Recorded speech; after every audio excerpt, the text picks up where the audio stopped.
अमित शहांच्या निवेदनाशिवाय लोकसभेचं कामकाज अनिश्चित काळासाठी स्थगित. शेवटच्या दिवशी पंतप्रधान मोदी गृहमंत्री होते उपस्थित.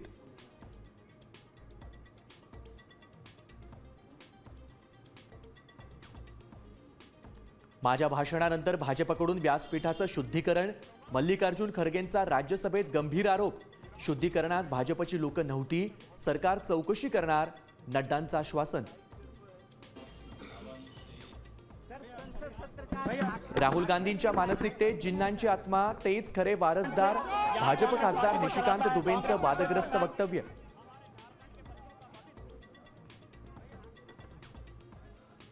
शिवसेना पक्ष एकनाथ शिंदेंना 5,000 कोटींना विकला.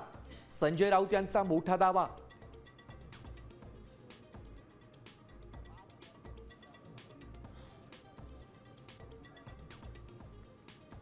गरीब मराठ्यांच्या हितासाठी कुणबी नोंदींची शिदोरी सरकारकडे सुपूर्द करा.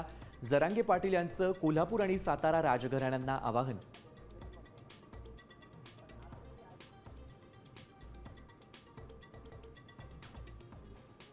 नाशिकमध्ये बनावट नोटांचा कारखाना उद्ध्वस्त.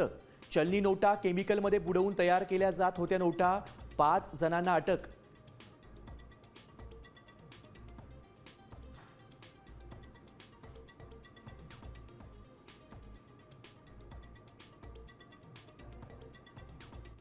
मी साम टीव्हीच पाहते. तिथल्या बातम्या मला रिलेट करतात.